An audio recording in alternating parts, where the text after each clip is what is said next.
Justin Jefferson was sixth in the NFL in total yards on deep passes this year. Nico Collins, who averaged 44 deep yards per game. Terry McLaurin, 0 drops. Best deep game wide receiver is going to go to... Look at the release. There's your separation. Great route. Stutter and go. Gets by clean. That is unbelievable. Maybe the greatest catch I've ever seen. Who is the best deep ball receiver in the NFL, Matt Harmon? Yeah, if you thought I was going to just go hipster for all of these awards, like going Khalil Shakir right off the top here is best wide receiver in a certain category. Right. But it is crazy, again, when you look at Khalil Shakir's stats, it's just, if you cut them off at 10 air yards, he does look like one of the best receivers in the league, and then it really drops off. It really does drop off after that. So he will definitely be an interesting player to chart in the offseason. I do have some data on him from the in-season, but like just if there's more to activate from his game, in kind of like an Amon-Ra St. Brown type of way, like he continued to develop over the course of his career and offered more and more and more beyond just the short area slot stuff. But like I said, for this next award here, best deep game wide receiver, is going to go to Minnesota Vikings wide receiver Justin Jefferson, who had 22 20-plus air yard targets, a 64% catch rate, which is pretty crazy for targets down the field like that, and a 1.55 EPA per target. Justin Jefferson was dominant on deep receptions all season long, but especially in the back half of the year, besides week 18, where nothing went right for the Minnesota Vikings offense in a big way, in a big spot in that week 18. Should have been it was the NFC North title deciding contest. But like in the stretch from week 12 to before that, I mean, Jefferson was consistently collecting these massive plays down the field, particularly against zone coverage. They really sliced up zone coverage down the field with both of these guys, Justin Jefferson and Jordan Addison as well. But all season long, Jefferson was extremely productive on downfield targets. Obviously, his connection with Sam Darnold was pretty special to watch there. So he was the best deep game wide receiver this year. Yeah, according to Next Gen Stats, we'll mix up the stat sources here, but Justin Jefferson was sixth in the NFL in total yards on deep passes this year. Give me some of these, some honorable mentions. Okay, I have 4 honorable mentions for this category. The last one's a little bit of a vanity one, and I'm just using it to prove a point, but we'll get to that in a second. First honorable mention is Nico Collins, who averaged 44 deep yards per game. He obviously did not play the whole season. He was on IR for a stretch, but when he was out there, was the only consistently positive thing of the Houston Texans offense, and his work downfield as a true X receiver as well, by the way. Obviously, Jefferson mostly plays X. A lot of these guys we're going to talk about here in a second, but play a lot of X receiver. But Nico Collins almost exclusively an X for that Houston Texans offense and did a ton of damage on deep targets this year. Terry McLaurin deserves an honorable mention in this one too. He's third in yards per route run on deep targets, 0 drops. We talked about this consistently over the course of the year, James. His connection with Jaden Daniels on go routes, outside the numbers, corner routes, deep outside targets. He was really exploited as a downfield receiver like we've never seen before, and a lot of that has to do with Jaden Daniels, but of course, Terry McLaurin's always been cooking on those downfield routes. He just hasn't had a quarterback that can get him the ball. He finally does. Speaking of which, George Pickens, I know...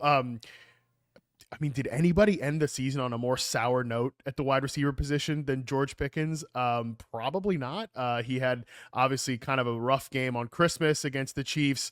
And then what did he catch? 1 of 7 passes in the final week of the season against the Cleveland Browns. The Cincinnati Bengals. That was not a good look for George Pickens in that particular game. He's back to his old tricks, baby. It's just the George Pickens stuff. But he did lead all wide receivers in yards per route run on deep throws. Him and Russell Wilson had a great connection on some of those deep targets as well, particularly outside the numbers, along the sidelines, in contested situations. I really thought Pickens took his game to. He was definitely, for spoiler alert, he's not going to make our most improved wide receivers because of some of the messy moments this year, but he was certainly somebody that looked like he was headed towards that award at times this year. And kind of my vanity honorable mention here, but statistically does have a pretty good case, is Packers wide receiver Jaden Reed, which it just continues to speak to our sort of befuddlement about why his role continues to be so pigeonholed in this slot only kind of weird way. Jaden Reed has a 75% offensive success rate on throws of 20 plus air yards. He led all wide receivers with double-digit targets in that particular stat. 1.96 EPA per target when he's thrown to on deep passes. And that makes sense if you actually think about some of these big catches that he made down the field.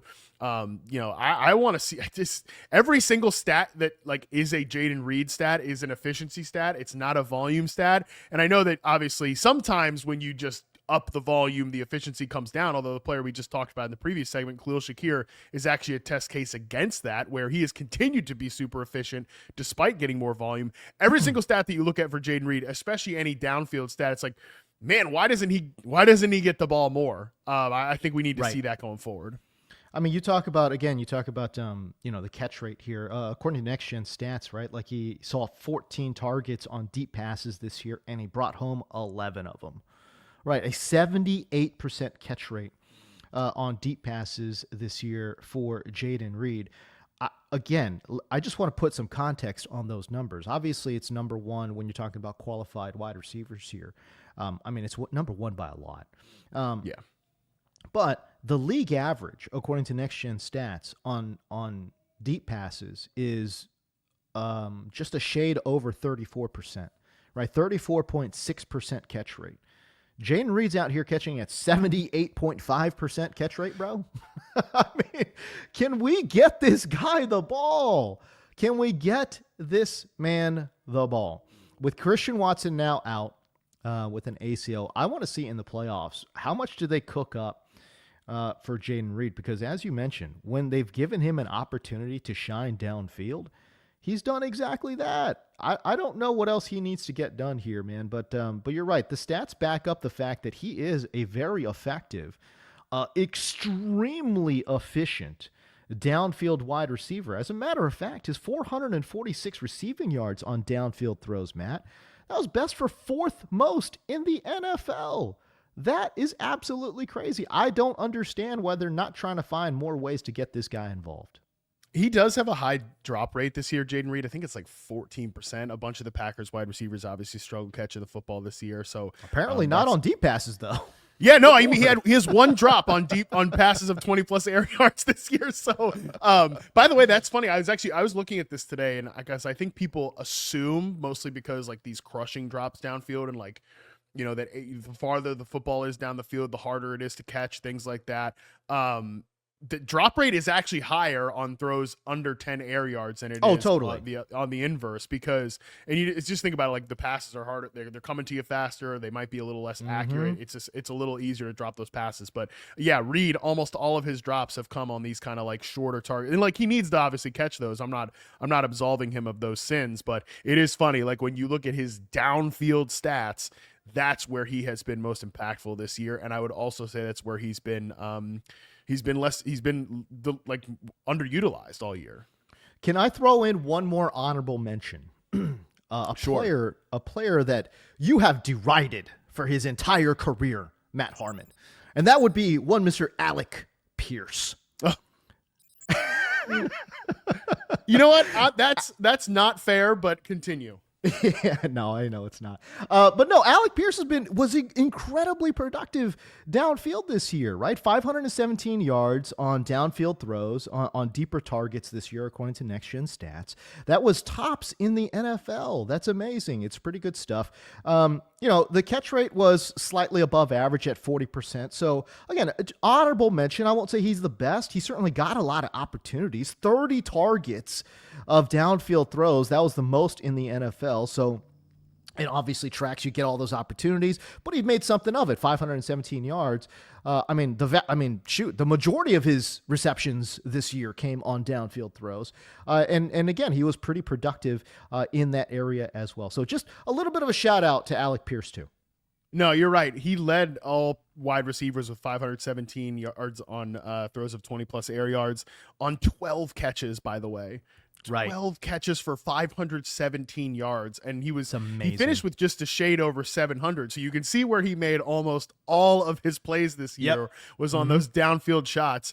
Meanwhile, he actually had like kind of of this group, he had the lowest like EPA on I think these throws or success rate 1 or 2, which was pretty interesting when you just look at it. He's such a funny player, man. Two things about Alec Pierce. Number one, he led all Colts in just receiving yards this year, which that's insane. If you had bet on, is that right? Yes. Is that yes. right? Yeah, he That's led the nuts. Colts in receiving yards. Oh my God! Wow. I think it was kind of close between him and Michael Pittman, but ultimately it was Pierce. Wow. And like I crazy. said, if you'd bet on that at the beginning of the year, you would have. There's no way. Yeah, I lied. He actually had 824 receiving yards, so 517 of his yards came on deep passes only. So that is a huge on chunk. 12 catches. Yeah, and he had 824. Michael Pittman was 808. Josh Downs was 803. Adonai Mitchell all the way down there at 312. So yeah, I mean, shout out to Pierce for holding down a role all year. And like, yeah, you said I've taken shots at him his entire career. That is actually not true. I actually kind of liked him a little bit as a prospect in the exact role that he is playing right now. Even his rookie reception perception data was like disgusting against zone, but really actually pretty solid against press man, which for an X receiver, like a vertical X receiver like him, actually makes a lot of sense. But I definitely took shots at him this offseason and said he was, I believe at one point I said he was something worse than a sacrificial X receiver. So yeah, I turned on Alec Pierce, and I apologize for that. You did. And again, big, strong, fast, X receiver. Of course, I had to cape up for my guy. So you derided him there, but this offseason, but I did defend him to the best 37 catches for 824 yards. What an incredible, obnoxious stat line. dude. That is incredible, man. That's awesome.